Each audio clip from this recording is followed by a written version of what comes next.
Tidak ada peristiwa politik yang paling menyedot perhatian publik selain kisah seputar Gubernur Petahana Basuki Cahayapurnama alias Ahok. Pidatonya di Pulau Pramuka, Kepulauan Seribu menjadikan Ahok masuk dalam pusaran politik berbagai kepentingan hingga menjadikannya sebagai newsmaker. Newsmaker baik bagi para pembencinya maupun para pencintanya.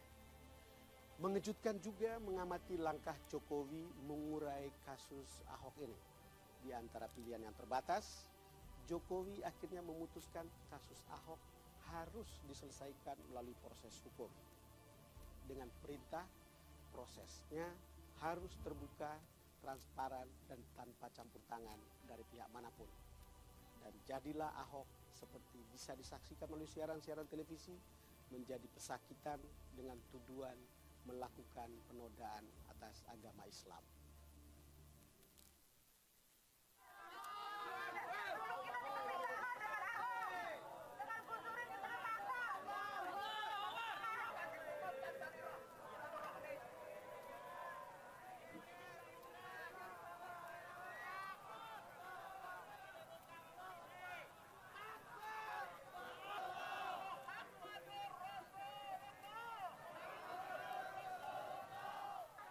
Aksi 4 November ini dilatar belakangi oleh tuduhan penodaan agama Islam oleh Basuki Cahayapurnama alias Ahok.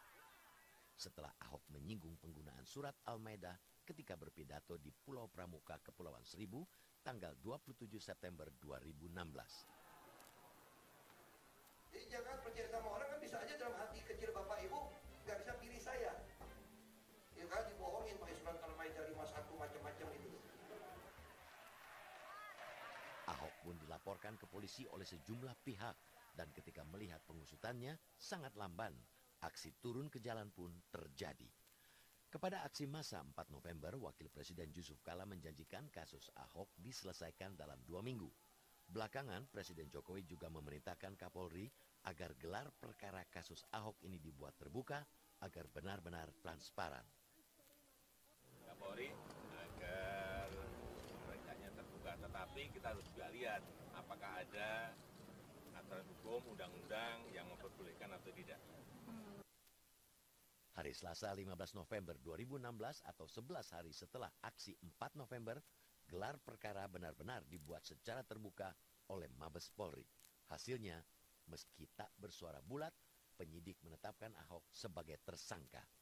Proses penyelidikan ini akan ditingkatkan ke tahap penyidikan dengan menetapkan Saudara Insinyur Basuki Cahayapurnama MM alias Ahok sebagai tersangka dan melakukan tindakan pencegahan untuk tidak meninggalkan wilayah Republik Indonesia.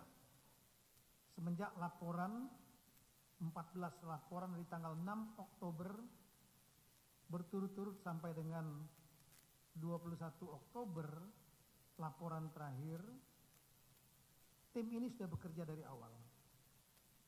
Meskipun ada surat telegram 2 tahun 2013 dan tahun 2015 bahwa kasus-kasus yang melibatkan pasangan calon yang mendaftarkan diri untuk pilkada itu perintahnya adalah ditunda sampai dengan proses pilkada selesai agar Polri tidak digunakan sebagai alat untuk menjatuhkan pasangan yang akan mempengaruhi netralitas Polri dalam proses pilkada. Namun mengingat sensitivitas masalah ini, saya selaku Kapolri saat itu sebelum laporan terakhir tanggal 21 Oktober sudah memerintahkan kepada Kabarreskrim untuk melakukan langkah penyelidikan. Bapak Ketua Majelis Hakim. Kasus dugaan penodaan agama dengan tersangka Ahok ini sepertinya berjalan super cepat karena tidak sampai 2 minggu perkaranya sudah dilimpahkan ke kejaksaan.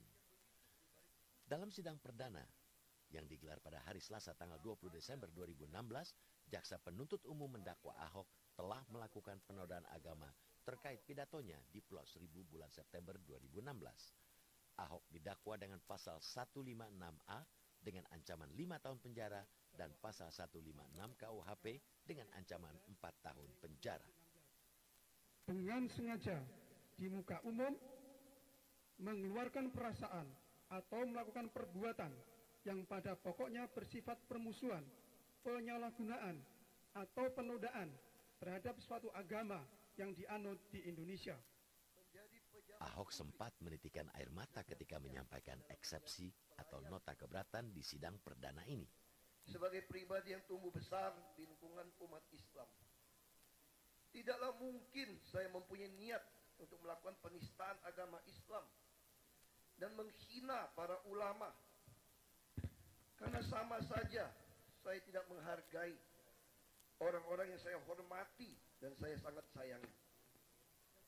Majelis Hakim yang saya muliakan, apa yang saya sampaikan di atas adalah kenyataan yang sungguh-sungguh terjadi.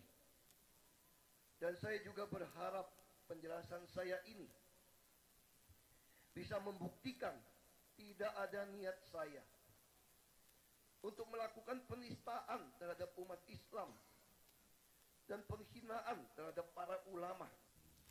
Setiap kita sudah menyaksikan jalannya persidangan atas Ahok. Sampai dengan akhir Desember ini, Ahok sudah 3 kali disidangkan. Semua kelihatannya tahu akhir nasib Ahok akan ditentukan oleh palu Majelis Hakim yang mulia ini. Tetapi persoalan mungkin belum selesai di situ.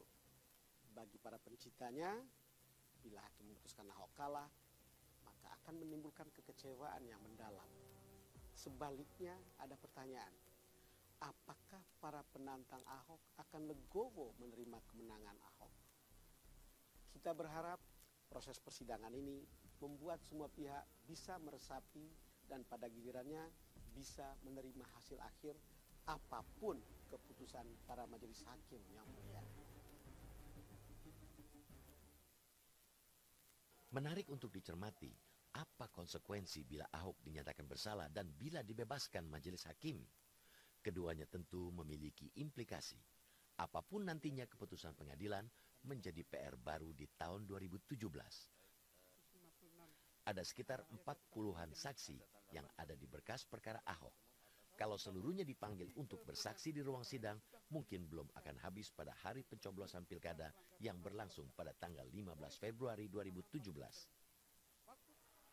Inilah perjalanan hidup yang kini sedang dilakoni oleh seorang Basuki Cahayapurnama. Ahok harus membagi waktunya antara ruang sidang dan kesibukan sebagai calon gubernur DKI Jakarta.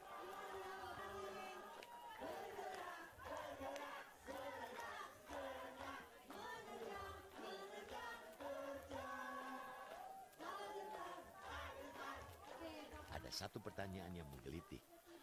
Apa yang terjadi kalau Ahok ternyata menang di pilkada bulan Februari 2017 nanti? Berakhir sudah catatan akhir tahun 2016 Metro TV. Tahun 2017 sudah ada di depan kita. Ada banyak tantangan di depan sana. Semuanya tentu sangat mudah diraih kalau bangsa ini bersatu padu. Jadikanlah perbedaan sebagai perekat. Jadikanlah kebinekaan kita sebagai pemersatu. Karena kita semua adalah satu Indonesia.